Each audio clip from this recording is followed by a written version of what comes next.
Hi, and welcome to A Better Place. Today we will be discussing the topic of early stimulation. Stay tuned, we will be right back.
Hi, and welcome back to A Better Place.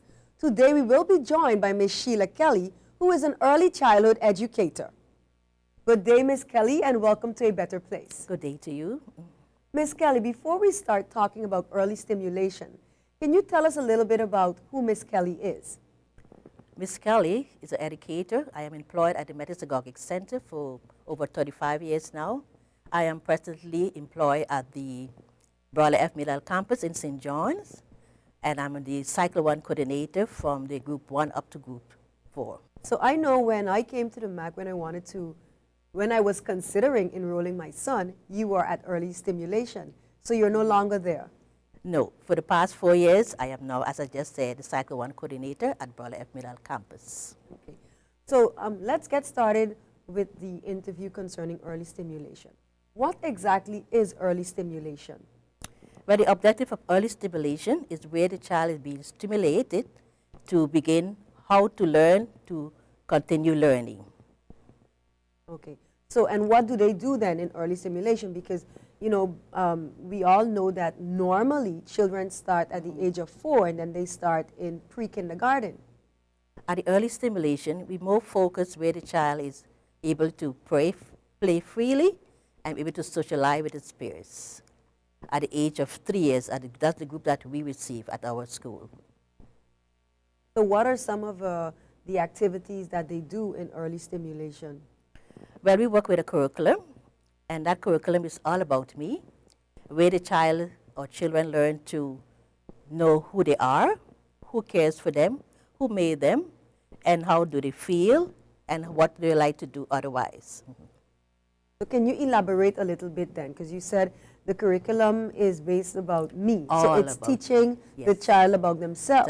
Yes. So what does that entail? Does that mean that they learn every day, like probably about their mother or their father? How is that set Also, up? they begin with themselves, firstly, and then with their parents, and the activities that they can do along growing up as a 3-year-old. They learn to play freely. They explore. They do music, all different kind of activities in language arts. They learn how to communicate with their peers as well as the adults and their teacher and their parents. Okay. So, and what are the times, or well, I should say, what time does the early stimulation start at the MAC? What is the age group, specifically the age group? And also, when I say time, what time does the school start? What time does it end? And is there a specific reason why that is so? We have enrollment for only 3-year-olds. So the child has to be 3-year-old, be able to enter the early stimulation. And the time that the school begins is a half day from 8 to 12. Okay, from 8 to 12. That's rather short. So, yes, it is. You know, a normal school day is actually 7:30 to at least 1:30. Why is it 8 to 12? Because of the time limit for the early stimulation, we do not go into long hours because they have a short concentration span. We are not really like the daycare or the centers or the different schools. So we just have the the early stimulation section, where, as I just said, where they learn how to learn through music, creative activity, outdoor and indoor play, where they use all kind of different materials. Okay, you're talking about materials. So are they also taught how to write their name, for example, or does that come at a later phase in It their comes at a education? later pace. That is when the readiness to go over to the primary education. Okay, so they're not taught how to write their names at all in early stimulation? They do what you call a pre-writing, where that they can do that in the sand play, in a water play, also using sandpaper, where they do some little tracing with their fingers, and there are other materials that help stimulate that readiness. So it's not important for a child, you would say, going into pre-kindergarten to be able to write their names. If they can, because some of the children come from home already knowing how to write their names. So we are just stimulated as well. Okay, And let them do that if they... So you encourage it yes. once they can do it, but Yes, it's when they not can do a prerequisite No. to enter. No, it's not. Okay, what else can you tell us about early stimulation? You've basically talked about, that they are encouraged to play freely. What does that mean? Freely, because they have to know how to socialize with their other peers. And with their free play, you can observe them. And through free play, they learn different kind of concept without knowing that they are doing maths. Like using the Lego blocks and other different kind of materials that they have available for that stimuli. Okay, so basically they play with the Lego blocks or they play with each other, they Others go and the out and they play in the puzzles. park, they do different Yes, activities. yeah. And also sitting activities where they have the teacher as a guide, which they will work also in particular groups at a time, and where the others are also occupied in their little dramatic play, in the home center, and the other play areas, the sand play. But they're not guided in the sense of they're not told what to do or how to play, they're just left alone to play with themselves, basically. Yeah, they made the teacher's observation as well. Yes. Okay, so the teacher is just yes, an observer. Yes, also and a facilitator as well. And they do their little rhymes and their finger plays and their songs, the music, playing the percussions, the tambourine, and different drums that they have available. And like you, because the free play has me all interested, because I want to know if they're allowed, how long are they allowed to play then? Is there like a time span? Yes, there's a time span. You can even give like 20 minutes where they have this particular activity, and then they go over to the other table activities that will be guided according to what team they are on also. Okay, so when you say theme, do they have like specific themes for the month? That's all from the All About curriculum, All About Me curriculum that they use. And they have the health, children are supposed to be healthy, so they'll use about the fruits, the different kind of food that they eat. They will go to the markets, right, one day as a field trip, and others, when they're learning about animals, they'll go to the zoo, or they're allowed to bring a pet to school where they talk about the pet. It all depends on the section of the curriculum that they are dealing with at that time. Okay, so you deal with a set curriculum. Yes, we have a set curriculum, yes. Because I know, for example, in some schools, they have like every month they have a theme. One month it may be safety, the other month it might be community helpers. Yes. Is that also That done in the early stimulation? No, that's what I said. Their curriculum is only about All About Me. And from that Okay. All About Me, they branch out to those different areas. Okay, so the curriculum has always been all about me for the early Yes. stimulation. At the moment, yes. Interesting to know, because I thought that they delve into a lot of different areas, but basically you're telling me No, it's when they all- move up to the primary, yes, that's where the other So you're areas talking come in. kindergarten. Yes, the kindergarten. Okay. Well, that's interesting to know. It's formally called now the Cycle 1 group. So one now and the two, right yes, the kindergarten is cycle 1 up to second grade or something like that. Yes, is it, that's the right? Cycle 1, yes. And then from 3 is to grade 6 is what they call the Cycle 2. So we've talked about the free play. Now, what exactly is the role then of the teacher who teaches a child in early stimulation? The teacher facilitates. Always have to be there for the children, looking at each one of them seeing their needs and helping them in a different concept and their different skills that they need to pursue. Miss Kelly, we have to take a break. Stay tuned, we will be right back.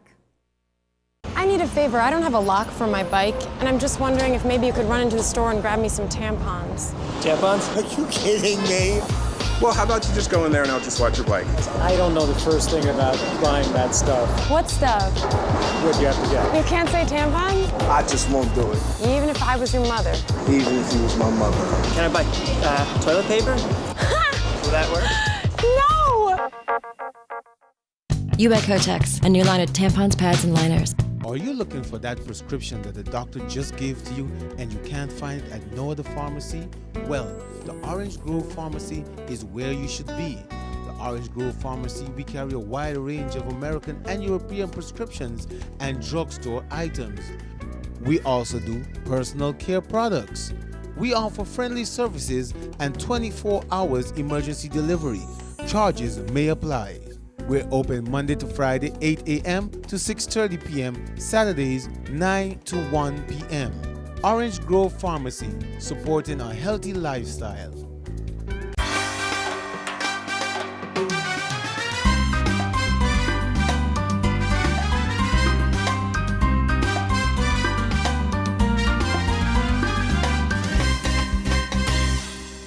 Hi, and welcome back to A Better Place. Miss Kelly, can you tell us, is there a specific schedule that is followed at the early stimulation? Yes, there's a timetable that runs from 8 to 12, which the activities entail from 10, 15 to 20 minutes. Can you elaborate on what kind of activities are done in those hours? Well, we start with a devotion assembly, then they have the toileting, their snack, they have their outdoor play, then they have music, story time, rhymes, puppetry, play, outdoor and indoor play. Okay. And you talked about toileting. So that means that are they still in Pampers when they come to the early stimulation? No, at our facility, we do not allow Pampers. And what is the We reason? do not provide any. We don't have the facility to cater for pampering. Okay. So which means that the 3-year-olds coming to setting is early different, yeah. stimulation must be potty trained. Yes, they do. But do you get all of your youngsters coming in at that age fully potty trained? Well, during registration, we are aware if some children are not potty trained. So in that case, we give them some time, if they're not ready, to enter a little later down of the school year. Like mostly it happens like September or early October. But that's very few, but we might have 1 or 2. Okay, so you actually give the parent the opportunity to Yes. work with that child. Yes, to work with the to child. get them Yes. to be at that place in Yes, order for them to that's start. true. Okay. Well, that's interesting to know because nowadays you have children who potty train early, and then you still have those who are past 3 and Yes. being potty trained. So it is interesting to know that that is one of your requirements. Yes, that we they should be facilitate that, yes. that they should be potty trained. Can you tell me if there are other early stimulation schools? Because I think I've heard that there are 3. Which are the other schools that provide that service? The St. Peter's Hillside Christian School also have early stimulation attached to their primary. And that as far as I know. But most of the daycare centers now are facilitating what you call really an early stimulation section at their daycare centers. So they prepare them children that we're moving on also to the primary education.